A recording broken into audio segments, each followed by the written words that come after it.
start off by saying, look, I'm really surprised by the reaction I'm getting from the Arsenal fan base about Jorginho. I may be wrong, but what I've seen so far, I've seen a lot of skeptical Arsenal fans, and I'm actually very surprised. A good player is a player who fits the team's needs. I think the definition of a good player has now become very subjective. So, for example, let's say if Kante had spent his whole life in Barcelona, we would never really have appreciated N'Golo Kante as he is, because Barcelona play a certain type of football. They like their midfielders to be within a certain profile. You know what I'm talking about: the Xavis, the Iniestas, the Gavis, the Pedris, the Busquets. Technically gifted players who can hold the ball, who are patient enough to pass it around and wait for their opportunities. They don't really go for those midfielders with tenacity, tackling, and the sort of Kante type midfielder. So it's very different. If you had him in that setting for his whole career, you may not have appreciated the sort of player that he is. So finding your place, or finding yourself in a place where that appreciates your attributes or your profile, is really important. Look, Jorginho is, for me, as it stands in the world of football, he's top 3, top 5 the best at what he does.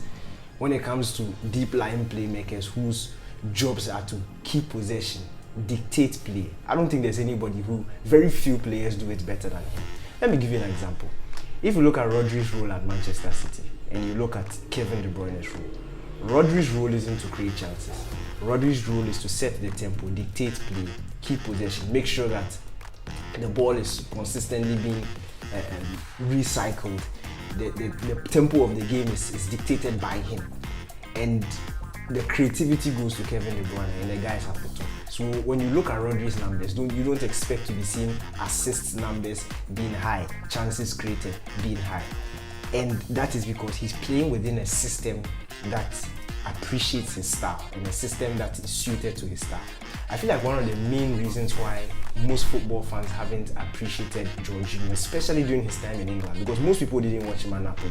If you watched him at Napoli, he was playing within a system that accommodated his style, a system that was suited to his style. So then we saw him flourish, and we saw him flourish even in terms of the eye test.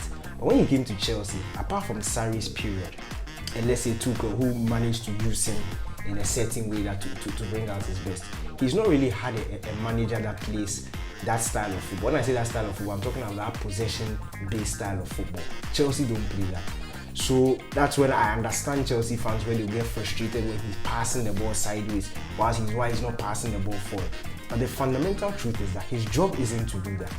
His job is to make sure that they retain possession. Jorginho will hardly go for risky passes, as would same as Rodri will hardly go for risky passes. If you look at Partey with Arsenal, he hardly goes for risky passes. They play it safe because their job is to make sure that their team retains possession.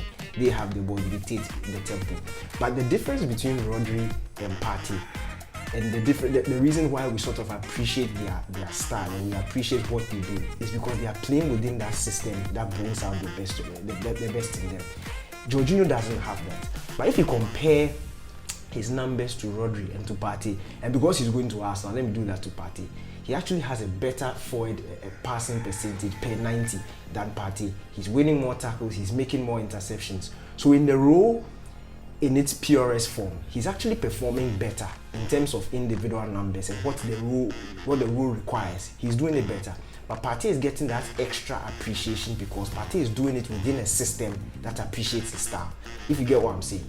So I feel like this move to Arsenal is the perfect move. For me, I personally think that if I had any doubt about Arsenal making a serious challenge for the league title in the second half of the season, because you know how good Manchester City are in the second half of the season, I feel like this is a move that buys Arsenal another year.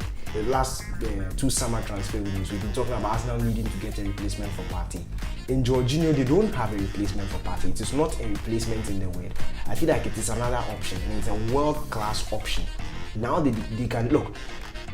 They have 3 top-class midfield options, and that is enough for you to mount a very valid title challenge and go on to win the title. Jorginho is a brilliant player. And another thing about him, and if you notice, players who play in his style, players who don't rely on athleticism in terms of that midfield role. So when you look at the likes of Pirlo in the past, Busquets, you look at, there are quite a number of them.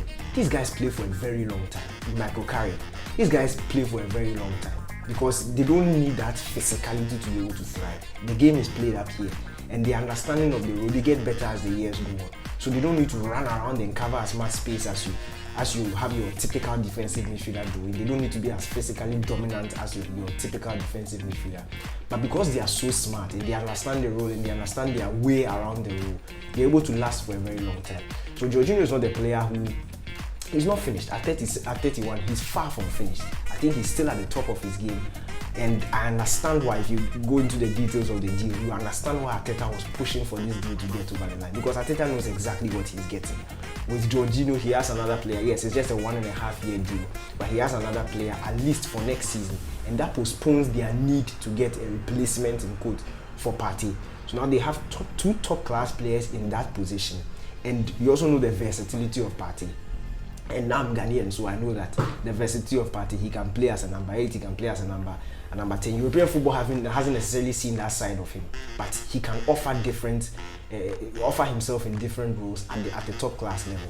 So look, this Jorginho deal, for me, Arsenal have, for me, honestly, I think that this is the best deal of the transfer window. The deal that makes the most sense in terms of the need of the team and what they've gone to acquire. I feel like, personally, if I was a Chelsea board, I'll keep Jorginho. I know he's going for a free, but for me, it is better not to arm your direct rival. And I think Chelsea should consider Arsenal a direct rival. Arm your direct rival with a tool that you desperately need, than for him to finish the season.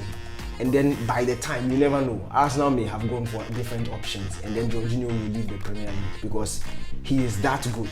And with the right, if you hand him to the right manager in the right setting under the right structure, which I think that Arsenal and Arteta are, he's going to cause complete damage to the Premier League. So I completely agree with Arsenal's move to get Jorginho. I think he's a fantastic signing for them. And Arsenal fans, trust me, you are going to love this day that Jorginho joined your team. Let me hear your comments in the comment section. Let me see what you think. I know most, at least per social media commentary I've seen, I don't think a lot of people agree with me. But I think what I've said makes sense for you to sort of accept the fact that he's coming to your team. Let me just know what you think in the comment section.